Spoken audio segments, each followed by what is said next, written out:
It's the Jack and Nick Horror Show.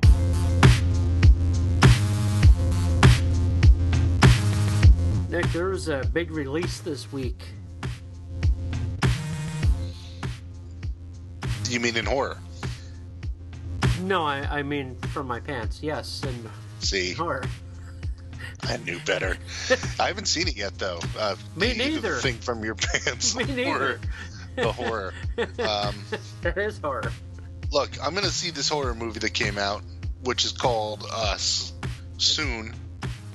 It's called the Jack and Nick Horror Show. Yeah, right. That's your big release, people. No, we'll see Us soon, and then we're going to talk about it soon. But I don't want to. We can't talk about it yet because neither of us saw it because we live busy lives and everybody's been sick and bullshit. That's it. And stuff. Exactly. Yeah. So we'll talk about Us next time. This week we're talking about trash cinema. Trash cinema. We are going to have catch up, but we're going to discuss a. I guess what would the word be for the film? Not a hidden gem. I hate that. No, it's a trash masterpiece. It's a trash masterpiece, but it doesn't get talked about. I guess underappreciated. Even though you can't appreciate. I know you can't. It's one that doesn't get heralded too much. How's that? Right. There you go. For reasons. Yeah. Limited appeal. Yes. Perhaps. Very limited.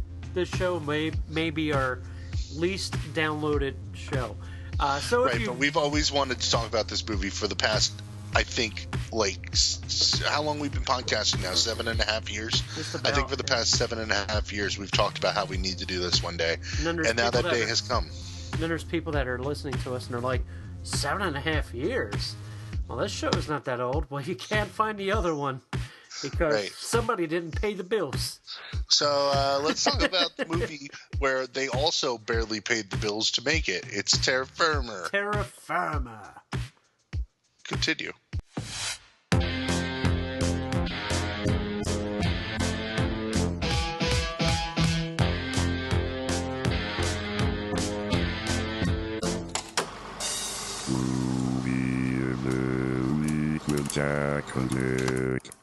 Terra Firma. A homicidal maniac is on the loose in the city, and the low-budget film crew of a Troma movie has the power to stop them. Mm-hmm. So this is a Troma movie. What the hell? That was a sneeze. Sorry. My God. So this is a Troma movie. Hang on. Well, I have to give the list of people. This came out in 1999. I thought the sneeze was the punctuation. Well, it should be. The director is Lloyd Kaufman, stars Will Keenan, Alice Latour, Lloyd Kaufman, and Trent Haga, and Debbie Rochon, and Joe Fleischer, and Ron Jeremy, and other people, including Joe Lynch and Eli Roth. But go on. So this is a Troma movie about making Troma movies, and it is also a self-parody of Troma movie development and all that. And Lloyd Kaufman parodies himself in this movie. But it's also the movie is also loosely based on Lloyd Kaufman's book, which is the title. What is it? All I Needed to Know About Filmmaking I Learned from the Toxic Avenger. Is that it? Pretty close, yeah. Or okay, cool. They make your own damn movie box set. Right. Yeah. So which is quite great. I have to. Yeah, the make your own damn movie box. I don't know if it still exists, but I have it, and it has candid interviews with Trey Parker and Matt Stone when they were on the set of Team America, and they just hate life. Really? They're so miserable. And it has a good interview with James Gunn, Eli Roth. James Gunn when he was working on Slither and stuff. It's really good. Right. So if you don't know who Troma is a very extremely low budget underground filmmaking company from New York that makes a bunch of trashy movies, most famously The Toxic Avenger, And they've made other movies we've talked about on this show, like Poltergeist and Class of Return Nukem to High. Nukem High, Class of Nukem High, and more recently Return to Nukem High, and a lot of other movies that are generally trashy movies that bask in their trashiness and don't try to hide from it the way, like, other horror movies will sometimes bury their gratuitous needs for sex and violence, whereas Troma movies wear that, on the outside. And I don't know. Troma is something that as we discussed before, we can't recommend for everyone. If you go out and you see a Troma movie and you don't like it, you probably just don't like Troma, and that's okay. Not many people do. You might be watching a Troma movie that sucks, because a lot of them kind of do suck. But the ones that are good are fun and ridiculous and satirical. Also, the reason Jack is mentioning Trey Parker, Matt Stone, James Gunn, people like them got their start through Troma projects. Mm-hmm. And became famous later on. That's like what you see now that James Gunn is back on Guardians of the Galaxy. Everything about his tweets that got him in trouble and fired from Guardians of the Galaxy 3, they're like, yeah, that was because he worked with Troma, you see. And Lloyd Kaufman has been on Twitter retweeting those articles very angrily. So, and we both also love Lloyd Kaufman and are kind of like prejudiced towards him, like biased towards him. So Yeah, I it's like a love-hate thing, because I love what he stands for, but he's also a dick. Oh, absolutely. And people like who I also love, like Astron 6, absolutely hate the guy and hope he gets like AIDS and I don't know if that stuff. They don't like him because of how what had happened with Father's Day. So yeah, but I tend to really love the guy, and I understand people's hate for him, and I understand people's hate for Troma. But I don't understand people's hate for Troma when they don't even watch the movies. They just assume. And a lot of people, I do listen to other podcasts and stuff. A lot of people trash Troma and are like, "Oh, they suck." Well, yeah, that's the point. Like, I mean, I'm not saying that we're any better for liking them, but there's a lot of people that just dog them because it's like the easy target in a sense. So, but what I want to talk about, or what we're going to talk about, is Terra Firma. It's a movie directed by Lloyd Kaufman, as we said, and it's one that doesn't really get talked about, which is crazy to me, because I think, like Nick said, it's like you got Toxic Avenger, Terra Firma, and Poltergeist. Those three are masterpieces of trash. Oh yeah, I mean, this is in some ways the penultimate Troma movie. This is because this is the it's the litmus most test. self-indulgent. It's the most self-indulgent. Yep. Like, I mean, it's a Troma movie about Troma and how Troma is completely fucked up, and their movies are trash. And I mean, in this movie, like, it's almost even hard to describe the plot, because the plot is more like a bunch of crazy skits, one after another, that are loosely connected, and some of them are telling a story about people working on a movie for Troma. I've got something to say about Terra Firma, by the way, Nick, that you might be impressed with.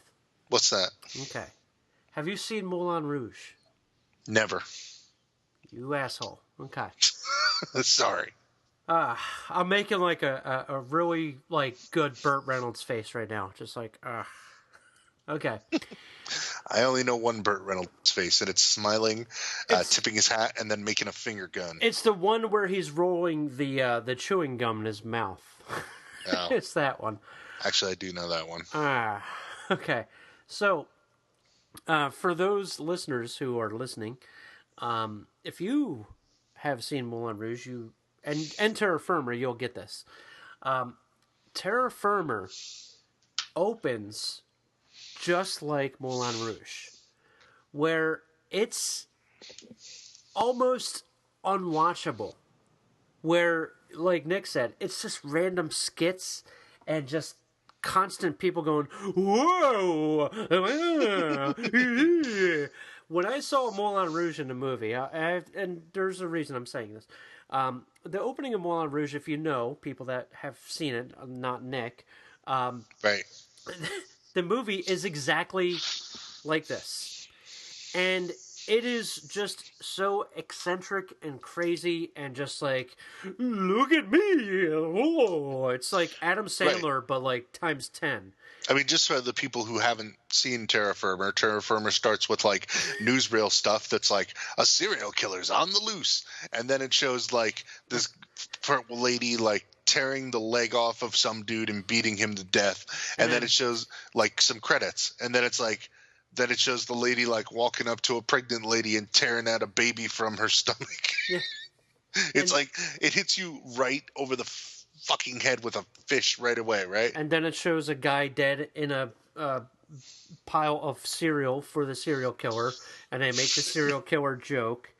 And then you see an old guy shoot his head or blow his head off when it's a dummy, but then you realize you're on a set, and that's where it turns into Moulin Rouge, where everybody's like, look at me, I'm Jerry. Oh, I'm Mr. Fart Guy. I'm gay. Look at me, I'm dressed as a man, but I'm a woman. You know, I'm Lloyd Kaufman. Oh, what's going on? Oh, I'm Lloyd Kaufman. And it's like, oh my God, like it's headache inducing, honestly. When I first saw the movie, I was like, oh my God. When I first saw Moulin Rouge, people left the theater during there was this whole scene about the pitch of the show that they're going to perform, and they're like, so exciting, blah, blah, blah, and they're all acting goofy. People are leaving. Right after that scene, the movie, boom, turns into a good movie. And then it's a movie. And like, scenes flow into each other, and it becomes a beautiful piece of fucking movie making.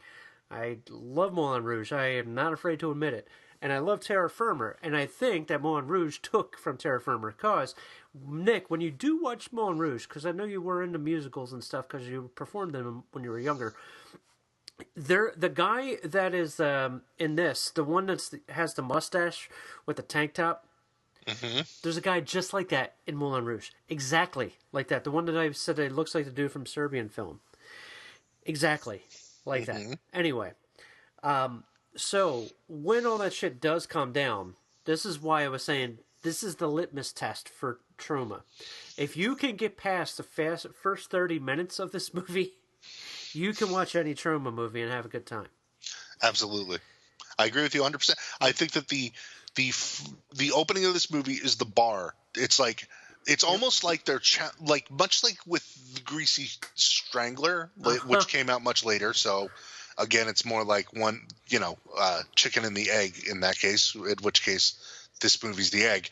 But, it's like they put the most horrible shit up front so that it's almost like they wanted the people who get it to watch the movie. And I know we've gotten flack for saying that before about Troma movies, that we just are like accustomed to it. And we have that weird acquired taste for Troma. And I don't know if we're Troma apologists or Troma, I don't know what it is, but I don't we're care. Just enthusiasts, that's all. I guess. I mean, we're enthusiasts for absolute trash. And there's a lot of stuff in this movie that obviously, yes, all the jokes are corny, because if you know Lloyd Kaufman, that's what he does. He's like, it's almost like he's like an offensive clown from the 1950s, except human. I don't know. He's like if Mel Brooks didn't know when to stop, Right. Oh, yeah, he is. He's like Mel Brooks, who doesn't know when to shut up. Exactly. Like Mel Brooks is kind of classy, and Lloyd Kaufman doesn't have any fucks to give. And I mean, everything about Troma also has that sort of punk rock counterculture, anti-authority appeal to it, And I mean, just like the things that you see in Troma movies come into conflict with one another, in that, they're making jokes that nowadays would be seen as transphobic in this movie, but they actually have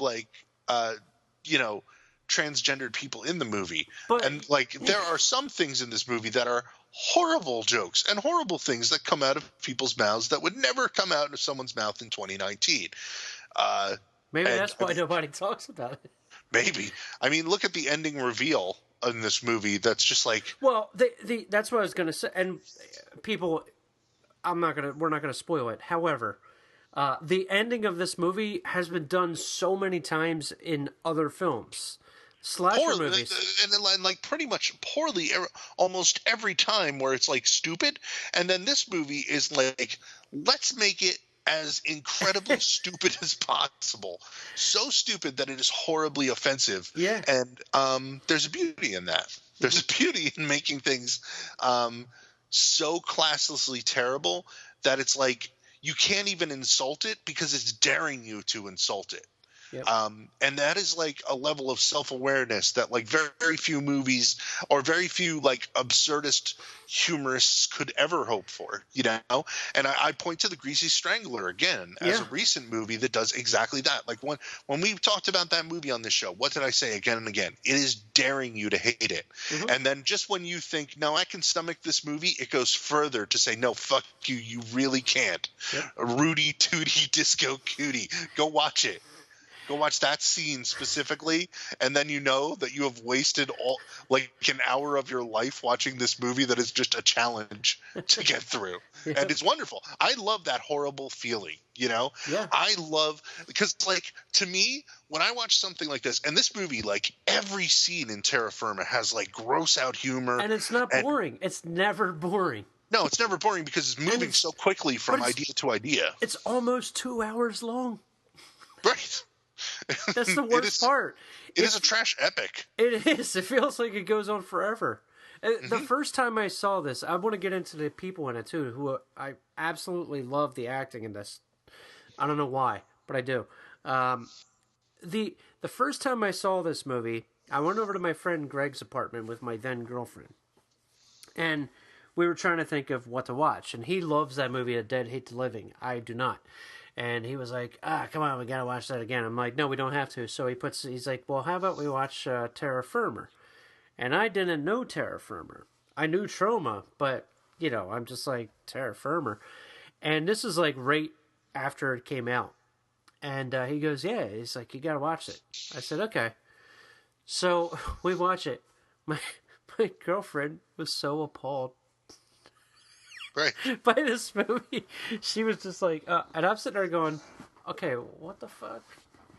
Okay, this is gross. All right, that's gross. And this is before, you know, all these other sick movies came along.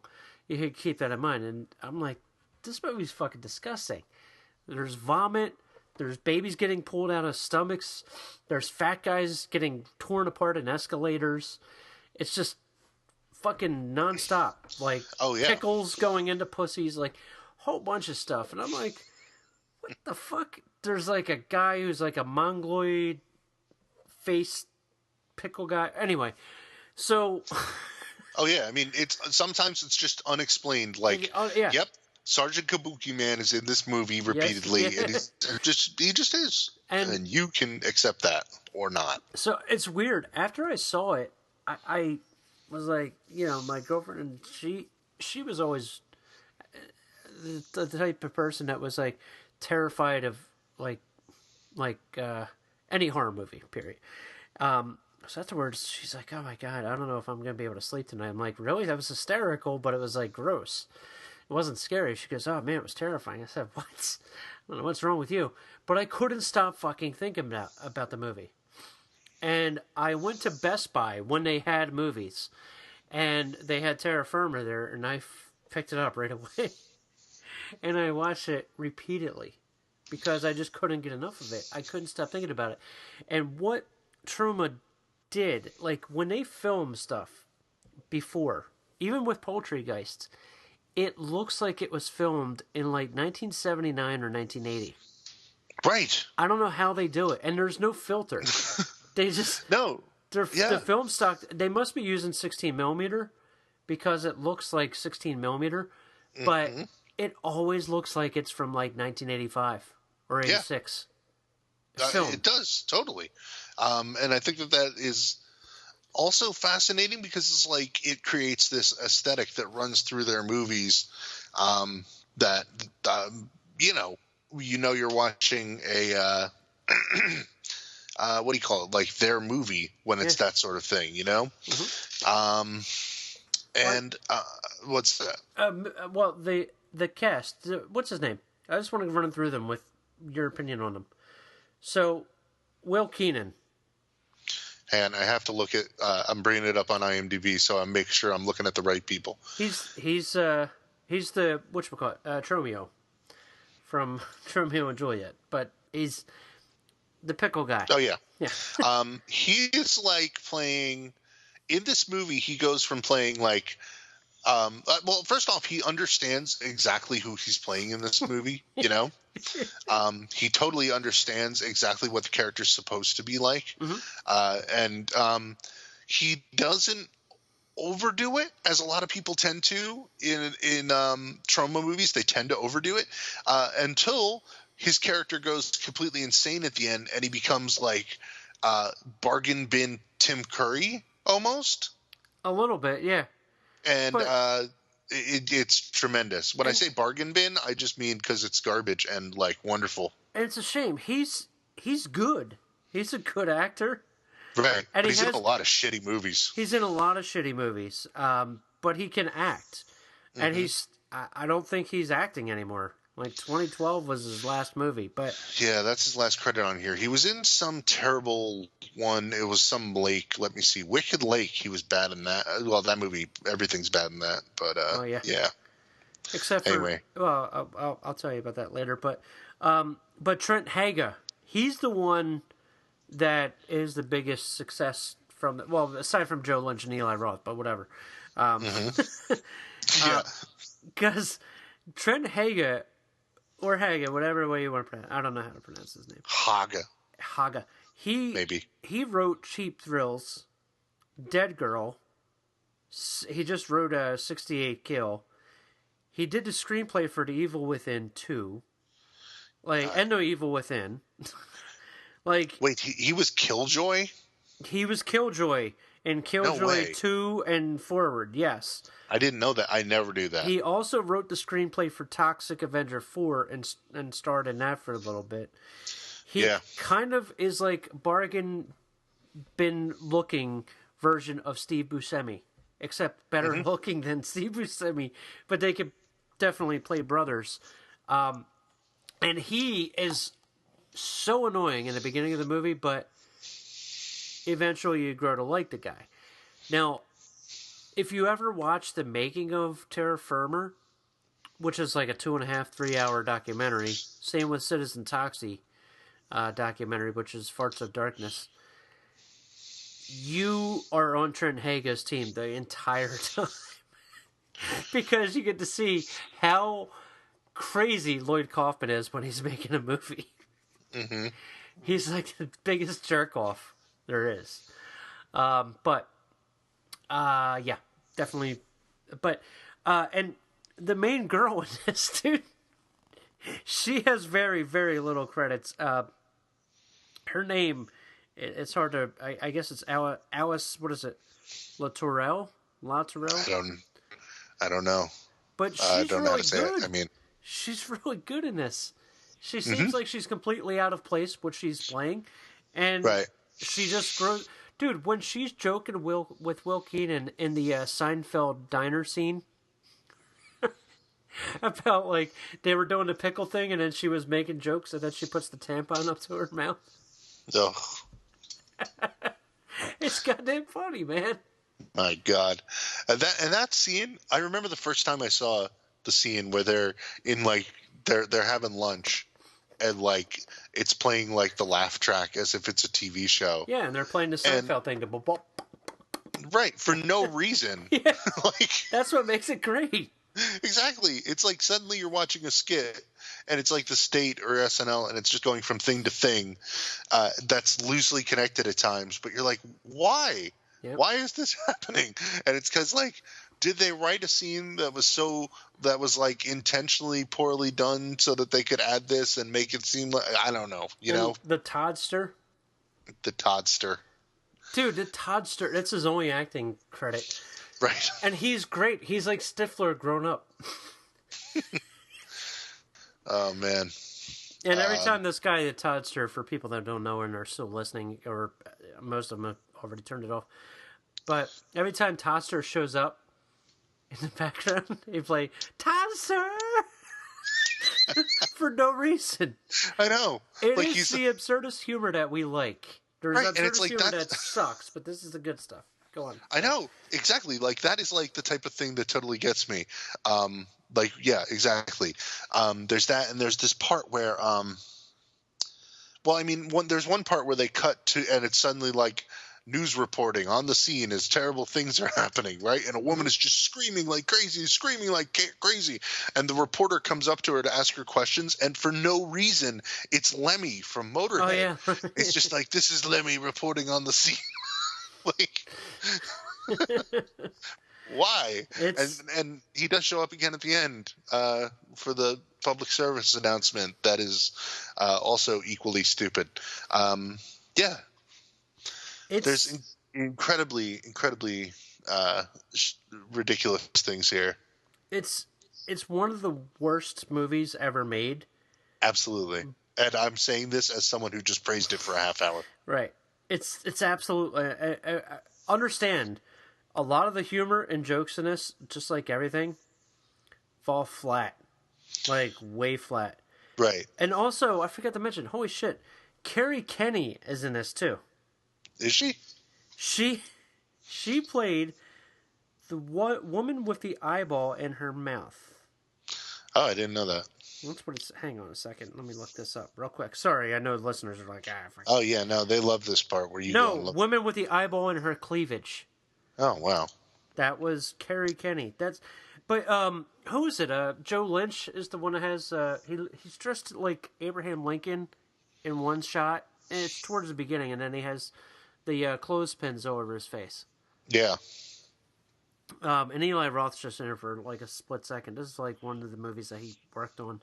Right. With him, but man, yeah, he is in the credits. It says Eli Roth was a shocked onlooker in this movie, which is funny because many people who watch his movies now are shocked onlookers.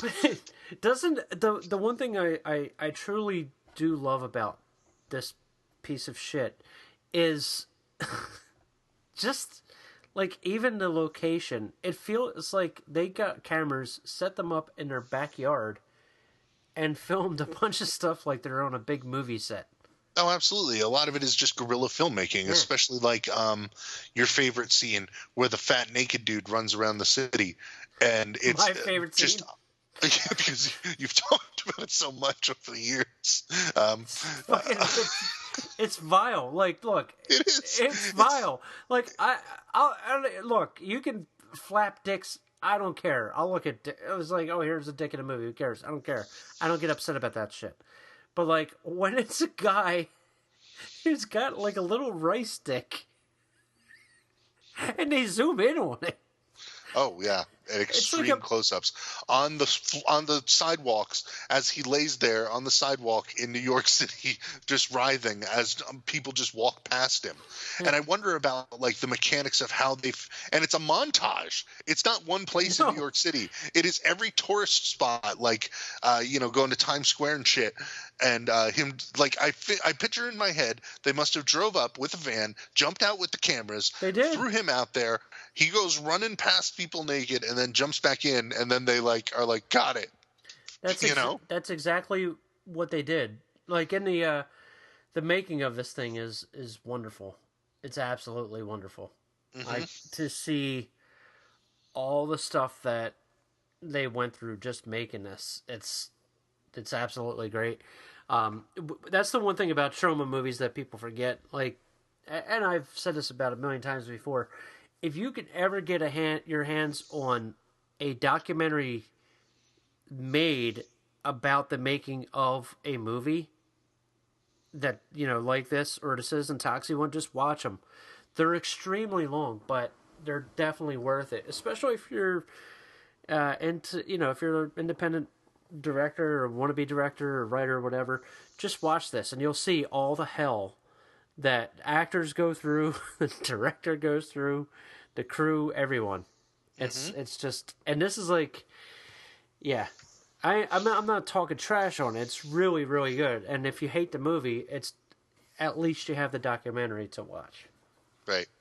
And Terra Firma, by the way, while I'm on IMDb, I've just noticed it has a 24 Metascore rating. So you're welcome for us telling you about this movie that you'll probably not watch anyway. And at this point, I used to think that this was the best Troma movie, but upon repeated viewing, I'm pretty sure I like Poltergeist more. I like Poltergeist more as well as and- Toxic Avenger. Yeah. Yeah, Toxic Avenger for me, man, is, I mean, that's the thing that hooked me. Yeah. Like I watched it. I told you about that the last show. Ray, hey, Toxic Avenger, it's funny. Get it? But that's the thing that opened the doors to Troma for me, and a lot of people, obviously. But when I saw that film, it reminds me of the year that I saw Ferris Bueller's Day Off for the first time. What the fuck is the other? Anyway, there's something about that time capsule for me. Toxic Avenger was part of it, and I'm never gonna forget that for the rest of my life. And just watching it in my room, and it was like 98 degrees in my room. On my little shitty VHS that I got for Christmas, I just was in awe watching it. So, but I mean, it still holds up. Like I can watch it today, and I still love it. So, Terra Firma is just a little bit too long. It's the problem. Yeah. Even though I still love it, it's 2 hours, dude. It is, and it's quite the investment at times. But I mean, it's just nuts. It's a nutty movie, and I think if you like, all right, the reasons people should watch this movie: you are a terrible person with a bad sense of humor, like Jack or I. Mm-hmm. You want to explore all the realms of cinema, and you don't want to just watch what's released in theaters, and you want to see like some horrible things. You want to see the extent of horrible things. That's a good reason to go watch Terra Firma. Yep. And it's not for everybody at all. Oh no, you'll probably hate, like 90% of the people listening will hate this. Me and Jack are doing this show for ourselves today. Yeah, because we're celebrating ourselves. Right. Good job, Nick. Oh yeah, pat on the back of mine. It is it's a weird movie, and it's also like it's a slasher about. Oh yeah, I forgot. It's also a slasher. Yeah, it is a slasher movie about a Troma movie that's not a Troma movie about making a Troma movie. Yeah. And multiple Troma movies. They're trying to make Toxic Avenger movie. But then Sergeant Kabuki Man keeps showing up, and they hate Sergeant Kabuki Man. Right. Because I also hate Sergeant Kabuki. The movie is fucking terrible, but I still enjoy it. I enjoy all these pieces of shit. You know, Troma pretty much sold, except for the Lloyd Kaufman directed movies, the movies that they acquired, they pretty much sold their entire catalog to Vinegar Syndrome. Yeah. That's why they've been releasing like Blood Hook and was it There's Nothing Out There, which I have like multiple. I love that movie so much, but that's how like Poltergeist is what destroyed Lloyd Kaufman's life. Like he put all his money into that movie and it didn't make much. But then he got, I guess, financial backers with the Return to Class of Nukem High, Volume 1 and 2, and 1 came out, in 2013? Yep. And here we are. And 2's coming out at some point. They started showing it publicly. Right. But not to me. So. Right. Why would you... I really am interested in the making of that. Why does it take so long for the movie to come out? When it was filmed years ago. And don't they have their own streaming service now? True. Well, they're on YouTube. No, I think that they have their own streaming service through their site, don't they? I don't I know. have no Here we are, idea. big Troma fans. Have no idea if they even have a. I thought that they had like a streaming service, and yeah, even on YouTube you could distribute a movie these days. Why would you sit on a movie for 5 years when you're the one releasing it? You know, I'm sure that we could ask them, and maybe they'd tell us, and they probably wouldn't. But uh, you know, like yeah, there's Troma now. Watch at watch.troma.com. $4.99. What do you get with that $4.99? A bunch of stuff, movies. Oh, possibly Return to Duke High Part 2. Is it? Oh, wait, is it under new? Is it actually coming out? No. I click on a link that leads to that movie, and it just takes me to releasing this month, and it's not on the stuff that's releasing this month. See? This, like, dude, they have to get their shit together. Their website, if you go to Troma.com, it looks like it's 1998 on their website. Like, no, I mean, like, you get spinning GIFs and like text boxes with their own little search bars on them. Like, it's terrible. Mm-hmm. And I mean, you know, they can make movies that are terrible, and they made a website that's terrible. They're amazing. I mean, they kept it going. Well, the main question, Nick, is: do you recommend Terraform?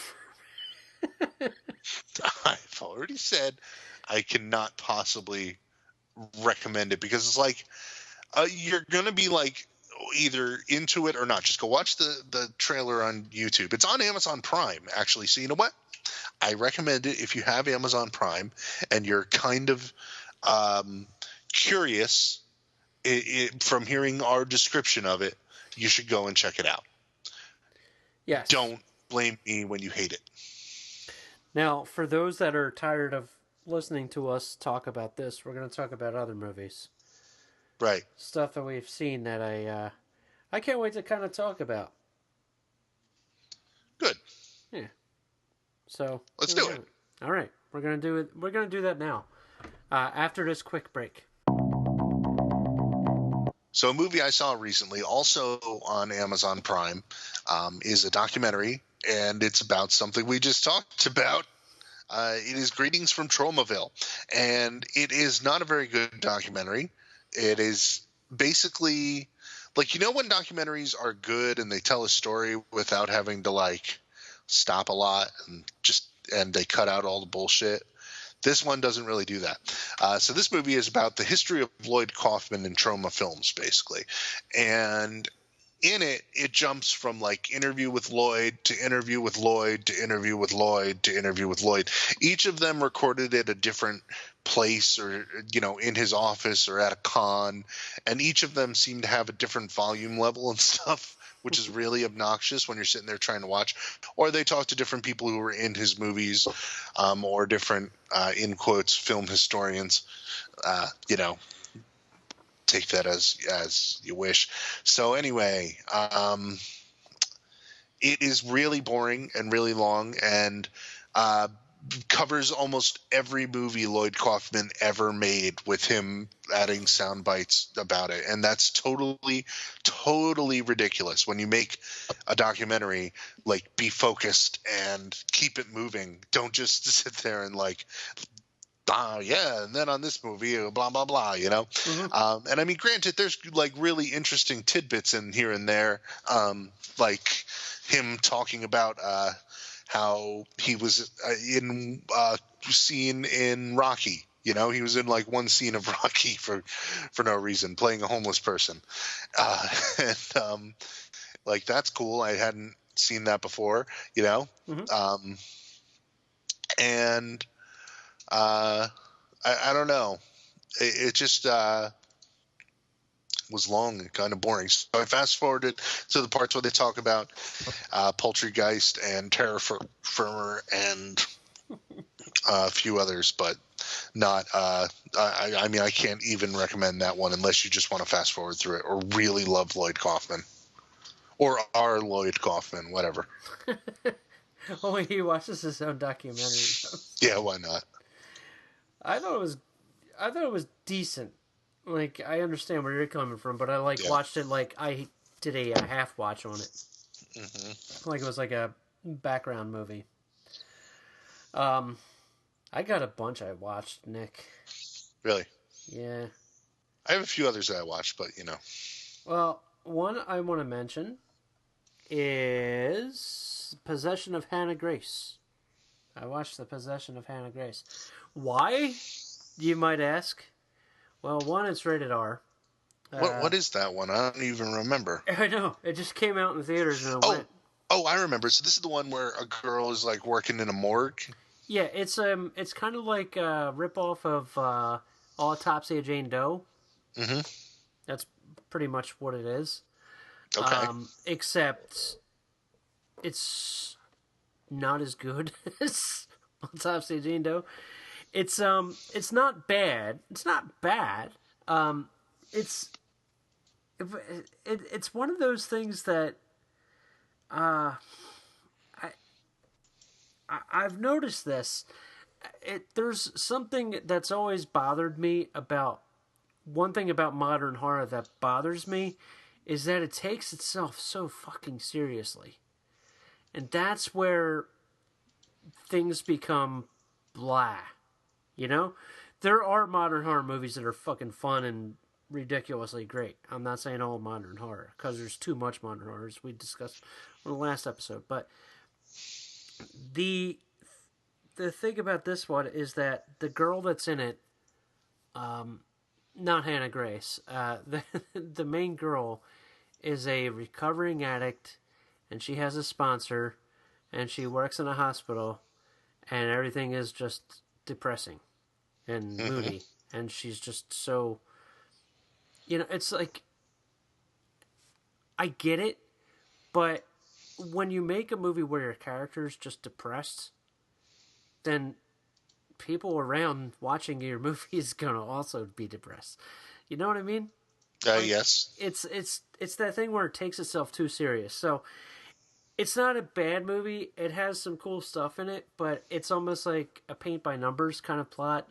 It is violent, and the possessed girl just kills people, so it's kind of like a slasher movie, which is neat.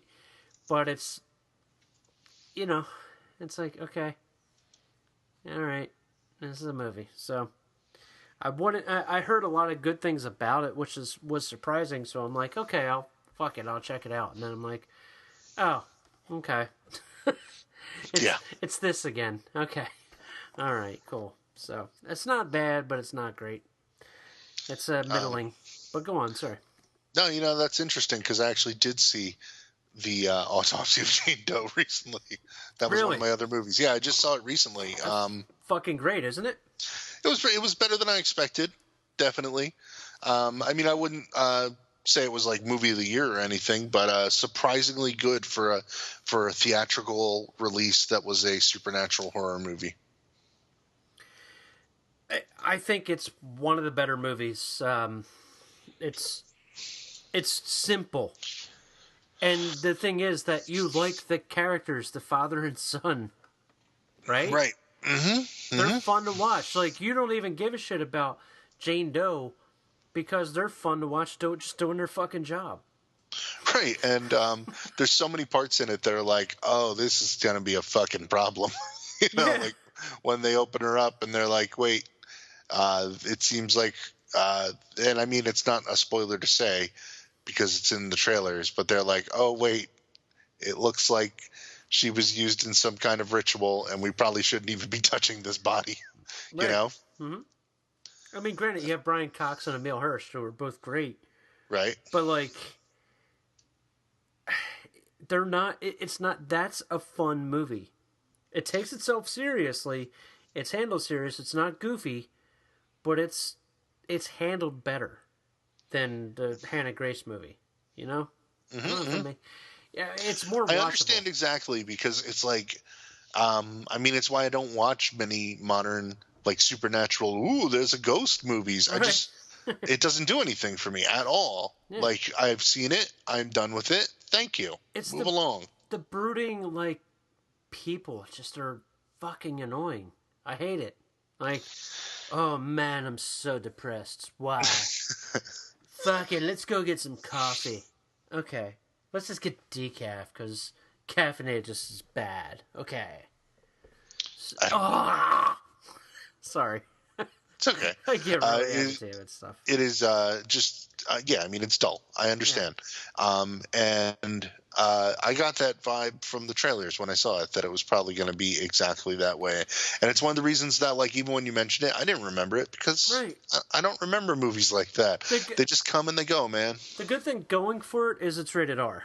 That's Anyway, something else I watched. We did an episode, I think, a little bit ago, and I think both Mike Merriman and Sean Kelly recommended that I watch Pie Wacket. Pie Wacket. Oh, yeah, I had heard a lot about this one, but I have no idea what it is. I watched Pie Wacket. Yeah. And it's another one. I was like, yeah, it's good. Good. And, and it's like, okay, it's a shock. All right. It's like, again, brooding fucking people. Like, a goth girl is just like, man, I hate life. I hate people. And my friends. I hate my mom. You know what I want to do? I want to curse my mom so she dies. And then, oh man, I feel bad for my mom. I don't want that to happen. Now, how do I stop the curse? I gotta stop the curse, Nick. I gotta stop it. But I'm gonna stop it. But how? Well, you gotta do the thing that you did, the ritual, but you gotta do it backwards. Oh. That old ritual? Yeah. Do you think I'll get it done on time? Probably not. Like Judas Priest on their records, backwards. But it's not bad. It's not. I don't know. It kind of sounds bad. No, it's not. But it's like, it's another one where I'm just like, okay, you fucking brooding teenager. Okay, she wears a hoodie. Okay, she's a goth. Okay, all right. Yeah. It's. Can we have fun characters? Does everybody have to be miserable, depressed people like I sound right now? Like, right, you really sound old. I do, but it's like, Jesus Christ. Oh, we'll get on to the more fun movies, quote unquote, in a moment. But I don't know. It just, I understand that's the tone of the movie. I get it. Okay. And it's fine. It's a good movie. But I was just like, okay, that's it. Good movie. Okay. That's all. Nick, what else you got? Well, no, that was we were talking about a movie I saw too, so do you have another one that made you sad? Yeah, Wolf Cop 2. Oh, no, really? Another Wolf Cop, I mean. It's, so it starts out great. Why? Because Astron 6 is in it in the beginning. And, oh, really? Yeah, and it's great. It's violent. They're bank robbers, and Wolf Cop is trying to stop them. But the best part is watching the making of after, and they interview different people, and they're like, "Can you describe the plot?" And they're like, and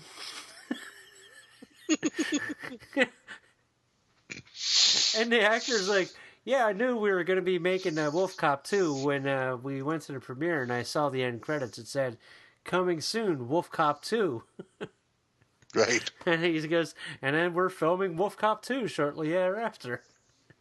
So, I mean, it's goofy. It's really goofy. It's not as good as the first one. Right. But it's and the first one wasn't even that great. No, no, it's not. And, I mean, this one's more fun than the first one. Right. If that's possible, but it's like, it's very trying too hard. I understand exactly. Okay, so that's all I'm going to say about that. And I mean, in case you missed the first Wolf Cop, it is a movie where a wolf is actually a cop, and he's a werewolf cop. That's totally not That's the plot. it. You lied to people. That was the whole movie. No, it wasn't.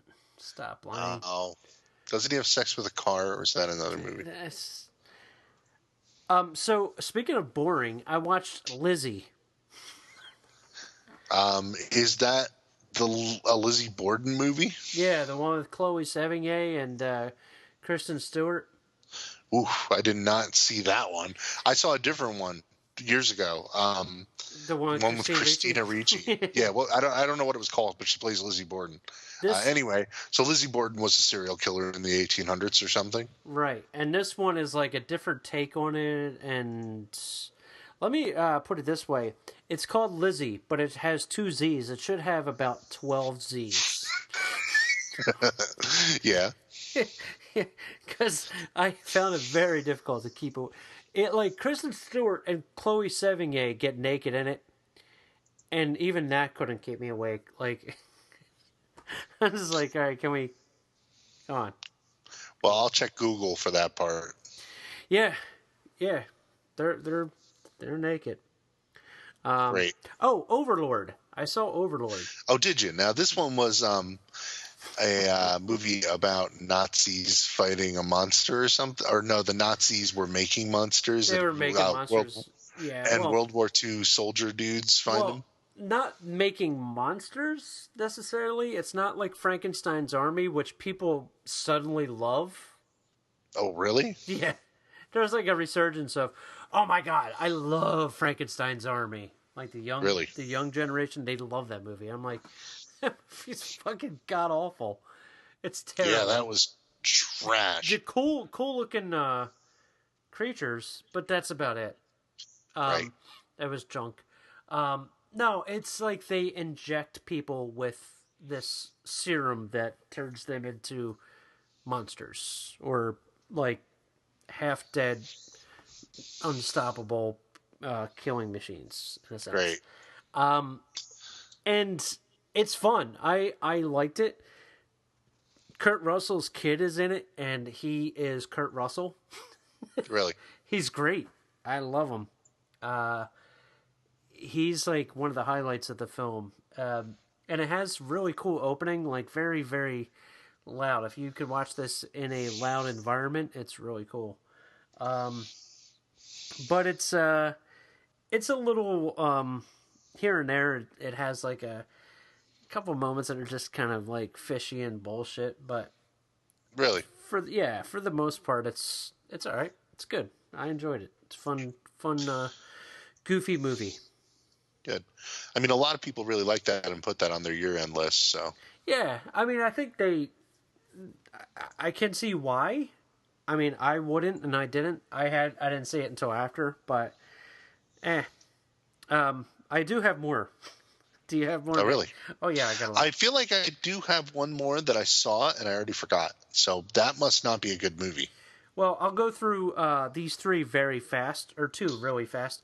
2 vengeance. I should movies. just check my text to you because that's probably what I watch. Oh, I totally know one that I watch. Oh, I'm going to talk about it. All right, go ahead. Can I talk about it? Yes, please. Okay, so on YouTube, I found this movie. Oh no, what was it called? It's Vampire. Oh my god! All right, you talk about your movie, but it's so dumb that I have to talk about this movie. I watched vengeance movies. I watched Rolling Vengeance and Naked Vengeance. What the fuck is this? Rolling Vengeance. What is it? Rolling Vengeance. It's wonderful. Guy is wronged. Guy is wronged. He gets a giant Bigfoot truck and runs fucking people in their trucks over. Including Ned Beatty. Really? It's great. It's like Roadhouse, except with a truck. Really? Yeah, it's fucking wonderful. And it takes itself seriously, but it's funny. Like, it's like he builds this giant truck with giant wheels to kill guys that fucked with his family, let's just say. And yeah, fun movie. Right. Naked Vengeance is I Spit on Your Grave, starring a girl from Dallas who gets butt-ass naked and kills one dude in a lake. Kind of like a girl kills somebody in I Spit on Your Grave by cutting his dick off. Mm-hmm. By like, you know, she's naked, she's walking around, he's like, oh yeah, I remember fucking you. Or raping you, that's great. And then she's like, yeah, come on, let's get it on. Oh yeah. They get in the water and then, floop. Right. Naked Vengeance is actually fun to see her kill people, not the rape part. Obviously, Right. Yeah. What year was the first movie? Like, it's 80 something. Rolling Vengeance. Oh my god, dude, it's so good. so, dude, I did find the movie that I watched, and then I remembered another one that I think 87. Sorry, go ahead. is also on Amazon Prime. Amazon Prime been treating me good, but this one's actually on YouTube. I was putzing around looking for vampire stuff the other day because I'm kind of in a vampire mood right now. Oh, I know what you watched. You watched Jean Rollin. Yeah. You watched the fucking what is it? The vampire movie, the clowns. Yeah, Requiem for a Requiem Vampire. for a Vampire. Yeah. What did you think? It now it's one of those things that I'm like, well, I liked it, but I like 1970s gothic vampire movie thing. What I was okay. So when we did this other show that doesn't exist anymore, to the new listener, I had mentioned Jean Rollin on there all the time, only because I said Nick would be the only one that gives a shit about Jean Rollin. Other people on the show would be like, "Oh, that's lame." His movies are exactly your type. Not all of them, but the vampire ones especially. There's Shiver of the Vampire, Rape of the Vampire, the Requiem for a Vampire, the Nude Vampire. There's a lot. I think I've seen that one. Yeah. His movies are really cool. Yeah, so this... Oh, sorry. no, I mean, it's very much like a Hammer movie. Two orphan vampires. I'm not looking at IMDb, by the way. Seriously. Right. Like, I have all of these on Blu-ray. Because I said, Demoniacs, that one's great. Like, he was a good filmmaker. Sorry, go on. No, so I mean, it's very much like a Hammer horror style movie. Like that sort of... gothic vampire, except I'd say it's more gratuitous. Gratuitous, right. And Living Dead Girl, fucking, the one with the scythe, Fascination. Oh my god, Bridget LaHaye. Oh my god, dude. Right. Like this movie is on YouTube in its entirety, so if you want to go and see what me and Jack are talking about, I found the trailer at first, and I mean, there's like naked girls running around in the trailer and her from little vampires. butts are jiggling. It's great. I love it. In the like, castle where she's like running around in the castle, and you see her little butt jiggle. Oh man, it's great. I mean, Very we're talking titillating. about nudity on YouTube, people. Nudity and violence, and you can't find that stuff on YouTube very easily. So it's right there, and it's not called. Here's the fun part: it's called like Requiem pour un Vampire, and it's French, but it's got subtitles in Spanish. But there's almost no speaking in the movie, so I didn't even have to worry about it. Yeah. It's like, oh, they're doing this. It's obvious what's going on to me, even though I don't speak Spanish or French. The one that he did, it's not a vampire movie that you would like, is I think Night of the Hunted. You would really, that one's got Bridget LaHaye. Oh my god, dude. So anyway, it's got this, right? Like the movie starts, I just got to talk about the first beginning, is like these two girls are running from other people and everybody's dressed up like 1970s circus clowns, and they're shooting at each other, and this is like just no explanation, like what could have happened to create this clown car chase, the high stakes clown robbery. I don't know. And it's just fascinating that the movie starts with clearly so many questions that like your brain can't even process it. And then when they just move on to being lesbian vampires, you're like, okay, we got there. Yep. So that movie was cool. Dude, oh my god. This, like, the doors just opened. I'm like, finally Nick has watched Jean Rollin movies. And I'm like, okay, so now that you've watched that, you have to watch, like, Grapes of Death. Because Grapes of Death is fucking wonderful, too. Dude, his movies are like... You know how... And sometimes we get this wrong, but these are Nick movies. These are Nick movies. Yeah, definitely. The one movie that he half directed, and I think Jess Franco took over, was the Zombie Lake. That's the one that you hated. Oh god, I don't like that one. Yeah, that one's a piece of shit. But and he took his name off that fucking movie from what, unless he filmed the shit after, because it's just like, yeah, girl gets naked, girl goes in the lake, girl gets killed by zombie. Girl gets naked, girl gets in the lake, girl gets killed by zombie. Right, exactly. Yeah, Over and over and over. over and over and over. Right, that's boring. But yeah, his movies aren't acquired taste. Living Dead Girl's really fucking cool. That one's awesome. Like, if you watch that and you fall asleep, you're gonna be waking up at the end of it. Because it's fucking loud, dude. But dude, anyway, I feel like we've talked way too much about this. But Jean Rollin, yes. Yeah, Dude, Jean Rollin. We're gonna do a Jean Rollin episode on the Jack and Nick very soon. And some Hammer movies. And that's what's funny is that, like, a lot of the recommendations along the side for this video on YouTube are all like, go to Hammer channel and watch some more, like Captain Kronos, Vampire Hunter. So I watched most of that too, but I didn't finish it. But I can watch, like, those are the type of movies, like weird 1970s vampire movies, I can sit and watch all fucking day, even if they're terrible. And for some reason, it is exactly like the thing I like. Yep. So, yeah, there's that. Continue. Tell us about a movie you watched that is not John Mullin. I watched, and it's not horror, but it's got some horror in it. Dragged Across Concrete. God damn it. We really got to talk about this now. Yes. Still haven't seen it. Okay. Still haven't seen it. So here's the deal.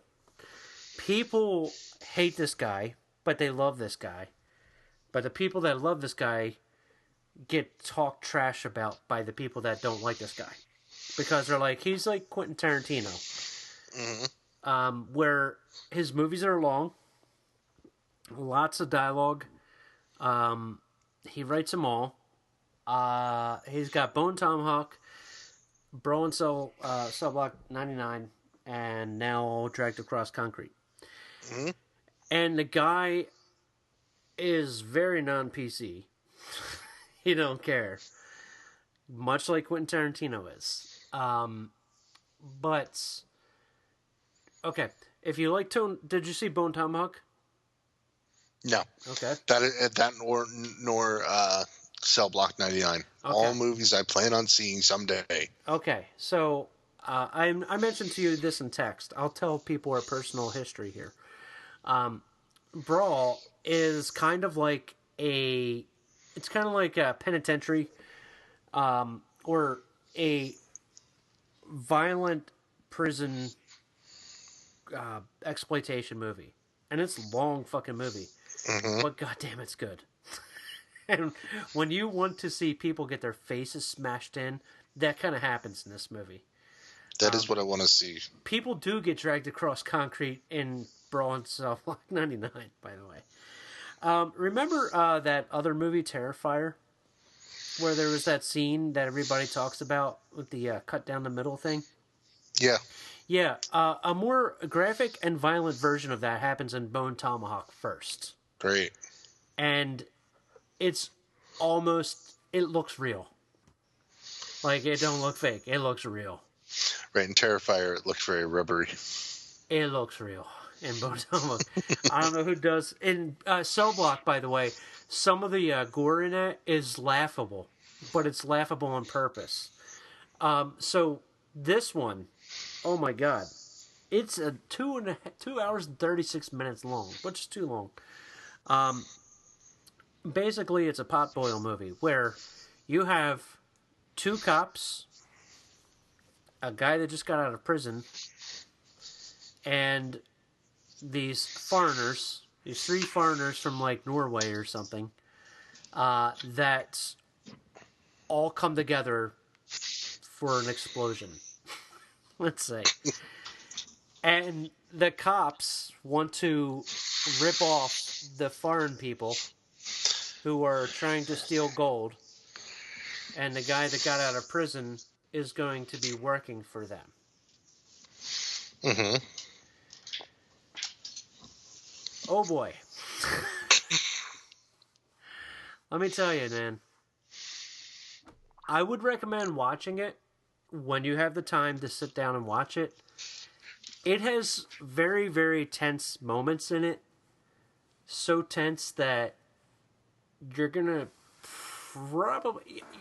Have you ever seen that movie where you're like, and I'm not going to spoil it, but you're just like, oh yeah, okay, so this is good. And then, boom, something fucking crazy happens, and you're like, what did I just see?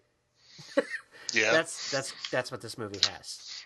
It has those moments in it. I do love that. Yep. I really want to see it. I mean, I know you can't talk about it without ruining it, but I totally want to see that movie. Yeah, it's really good. It's in theaters now. You can rent it on iTunes for like $7. It's coming out, I think, at the end of April on Blu-ray, which I'm gonna buy because I have all this guy's movies. Oh, by the way, speaking of, the reason I wanted to bring this up, Nick. Yeah. So the gentleman, guess what else he wrote? The Raid 3? I don't know. No, come on. No. I'm taking a guess. Okay. He wrote the Puppet Master movie, the last one. Oh my god. The Littlest Reich? Yeah, but his first script that got made into a film was Asylum Blackout. Now, Asylum Blackout is a fucking cool movie. That takes place in a prison, or an asylum, let's say. Guess who's in Asylum Blackout? The Puppet Master? No idea. Richard Brake. Oh man, my favorite actor in the history of acting. Yes, and he's Richard Brake in that movie. Great. And it's only an hour and 25. That one is a group of cooks at an asylum for the criminally insane get locked in with the inmates during a massive thunderstorm. So imagine the last third of Natural Born Killers, but with Richard Brake in it. Mm-hmm. It's a cool, but it has a totally weird vibe and stuff. I'm not going to ruin it, but it's a cool movie. That was my chair that made that noise. It wasn't a fart. But yeah, I definitely recommend that too. The guy loves horror, loves exploitation. I mean, the guy made a horror western, an exploitation, violent, gory prison movie, and now he's made a like Polizio fucking violent. I think it gets violent and dragged. I'm not going to ruin it, but there's some gore in it, if you know what I mean. And I think you do.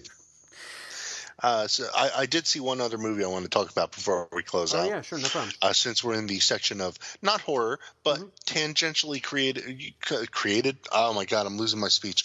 All right, anyway, the movie by Eli Roth that I just saw recently is his Death Wish remake. I think it's also on Amazon Prime. It is. Amazon Prime has been good to me lately. Because I didn't want to spend money on the movie because I was like, I don't know about that one. But all right. It's totally watchable. That's how I felt about it. I heard that Bruce Willis sleepwalks his way through it. You didn't see it? No. Oh, totally watchable is how I would describe it. I thought that you were someone who had already seen it. Yeah, he's kind of like playing latter-day Bruce Willis in it, and I think he's at times almost the worst part, but at times the movie's just good and like not great. It's never great, but it's definitely like you could sit there and watch this movie and it feels like something out of time.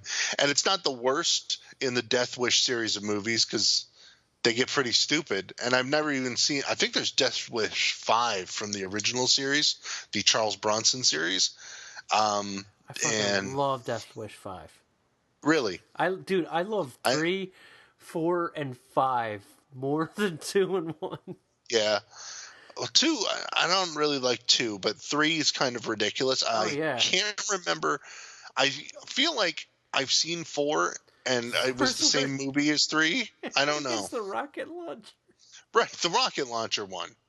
And I've definitely not 5 seen is 5. awesome. 5 is the one with the mafia. It's almost like what's that? What the hell is the Clint Eastwood movie? Remember Last Man Standing with Bruce Willis, which was a remake of was it High Plains Drifter? Is that the one? Where it's like he pits the two mafia families against each other. That's kind of what that one is. Dude, it's so good. Yeah. So anyway, Death Wish, not bad, not great. I wouldn't recommend it to anyone. Only watch it if you have Amazon Prime or if it comes on Netflix or something. Don't spend money on that movie. I heard it was like both sides. Like people are like, yeah, it's good, and other people are like, oh man, it's fucking terrible. But Yeah, I could see, and most people would probably say it's fucking terrible just because that's how most people are. It's fucking terrible, and it's not Right. terrible. It just feels like something that would have been like on video cassette 20 years ago, you know what I mean? Mm-hmm. Or like a straight to pay-per-view movie from the 90s. That's what it feels like. And if you used to sit and watch a lot of crap like that back in the day, you could totally watch it. Why not? Of course. I love that That's shit. me. Yeah, I like garbage. Put it in my face. So I got like 10 more to... No, I'm kidding. 10 more. I actually do, but I'm not going to talk about them. I'll save them for other times. Maybe. Yeah. But yeah, man, Jean Rollin. Gotta love it. Dude, I love his movies. And that's another one that's an acquired taste. Like you really, really have to be in the mood for that shit. Right. It's just my style of movie. Like, what's that Jim Jarmusch one that came out a couple of years ago? That I've been listening to the soundtrack for it. Hang on, it's on my Spotify. Only Lovers Left Alive. Only Lovers Left Alive. Totally like my type of movie, even though like there's no reason I should like that type of movie. Right. And yeah, I'm like, man, it's so freaking cool. Give me cool vampires just laying around, being cool, doing cool vampire stuff. That's all I ask you. That's what pretty much all of his movies are like. Mm-hmm. Most of them. You hear he's got a zombie one coming out this year? Who does? No. Oh, you're talking about Jean Rollin? Jean Rollin. Yeah. Oh, dude. I'm talking about Jim Jarmusch has a zombie movie coming out this year. I heard, yeah, with Bill Murray and Adam Driver and stuff. Yeah. Yeah, I have no other information. The Iron Rose. That's another one I got. Yeah. That one's of Jean Rollin. That one's good. That one's, dude. A couple goes into a cemetery. Just a couple goes into a cemetery and to have some good times, if you know what I mean. Mm-hmm. And things happen in the cemetery. It all takes place in the cemetery. That's all I'm going to say. Okay. I understand. But the butts in Requiem for... I mean, if you're not a butt person, you will be after you watch Requiem for a Vampire. And with that, I think we're done unless you have anything else to talk about. I have nothing else to talk about. We made it. We did it. We have. And thanks for listening to us talk about Troma and Terra Firma and Jean Rollin and what's his Craig Zeller? I think that's his name. It's like S. Craig Zeller. Yeah. So, anyway, thank you very much, people who listen. Next episode, we should be doing Us. Yeah, the movie. Definitely not you and I. No, we're not going to do each other. No, that's not going to happen. That's never, ever going to happen. Sorry to disappoint. You can follow us on Twitter at Jack Nick Show, or I'm at New Jersey Nick. You're at Jacob K666. We're on YouTube, Spotify, iTunes, Tumblr. We're on Tumblr. Never forget. I'll Tumblr for you. That's for you kids. All right. Thanks. Good night. Good night. Good day. Good afternoon. Good morning. Goodbye. Enjoy the other podcasts you're going to listen to. Not us. We suck. Bye.